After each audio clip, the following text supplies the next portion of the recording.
If you had the power, if you could, would you not want to change the world to be a better place? Well, you know that you do have that power. And the reason I know that is I learned it 15 years ago from one of the most unlikely sources you could possibly imagine. This is going to be a real quick story about a little boy named Tommy.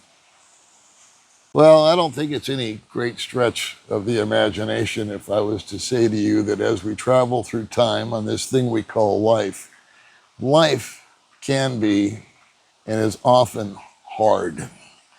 And I think it's hard for a reason. That we must get through these trials and these tribulations, learn from our experiences, and hopefully come out on the other end a better and more refined person. But right now, it just feels like the world is becoming more and more divided as opposed to united.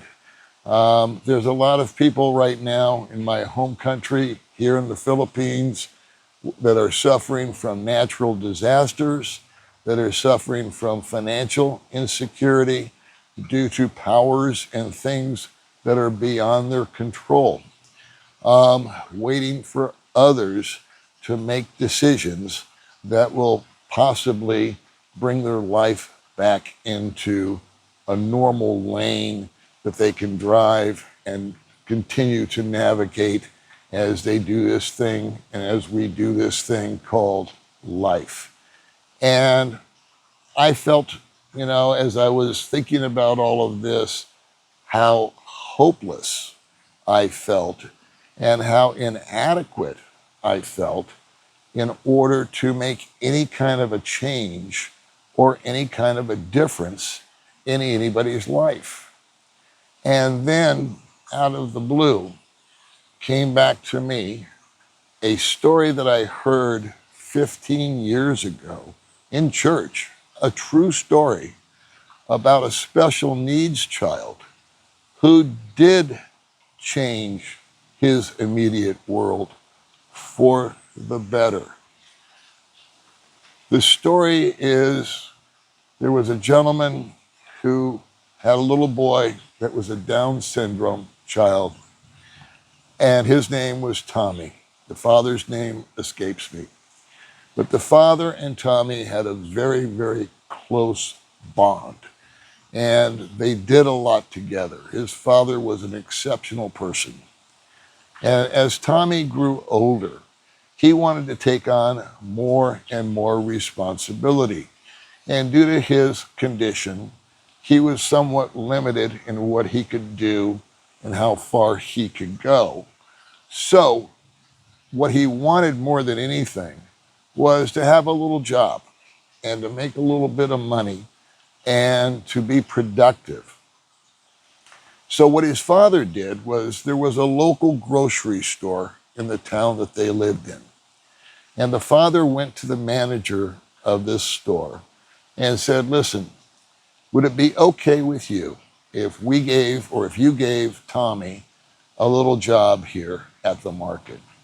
I don't know what he can do. It would be up to you. But if he could work 2 or 3 hours a day, part-time, a few days a week, I would really appreciate it. And to be honest with you, I'd even pay you to pay him under the table. We'll just keep that secret between us." And the manager was a good friend. And he said, "No, that's okay." He said, "I'll take care of Tommy. We'll give him something to do." So they tried a number of things. And where they found that Tommy fit in was kind of during the slow time at the market. He could bag the groceries.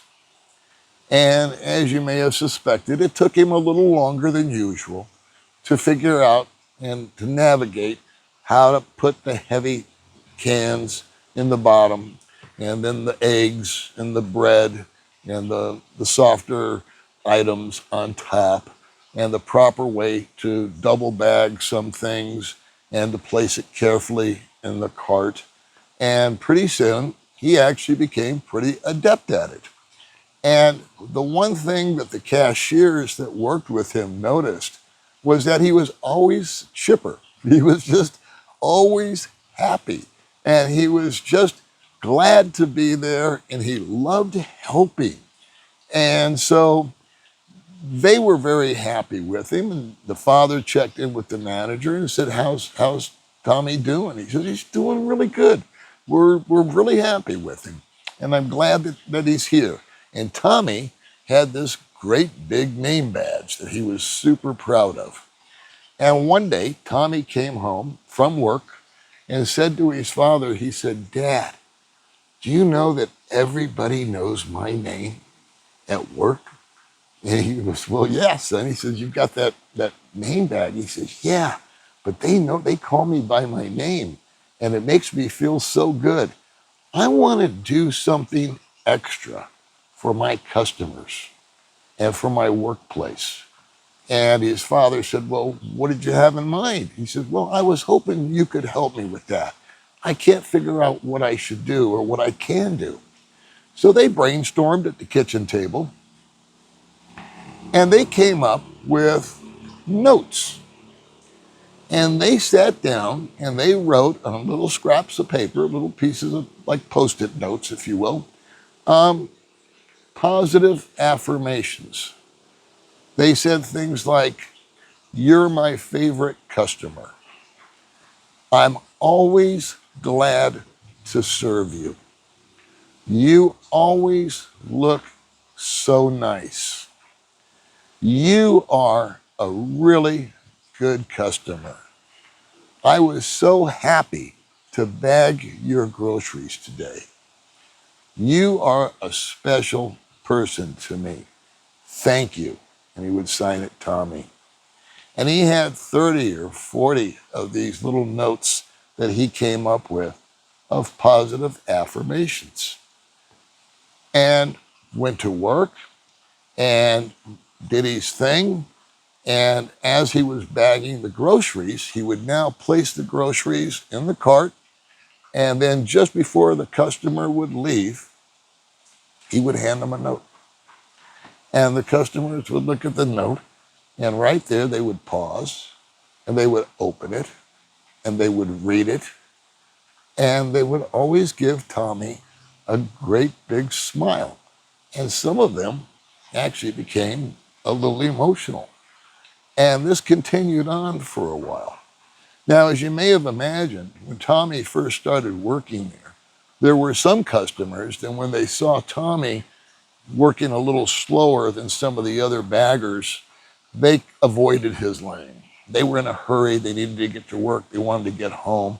But most folks were patient and loving and went through Tommy's line without any problem. So he was handing out these notes every time that he worked. And the manager came in after about a week or 10 days of this happening. And he noticed that there were 5 or 6 aisles open in the supermarket that he ran. And that the one line to one cash register was stretching way back and into the aisles. And he couldn't figure out what was going on. He went up to the customers that were standing in line, and one by one he would say, excuse me, but over here on cash register 7, there's nobody waiting. Or, sir, if you'd like to go over here to 5, there's only one person there. Or we can take you on number 4 to get you going.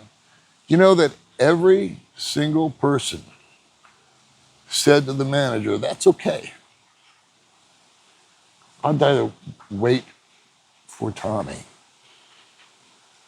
See, Tommy gave them something that they weren't getting. They were getting a kind word. They were getting a positive affirmation. Little Tommy, the little Down syndrome boy, he was changing people's lives for the better.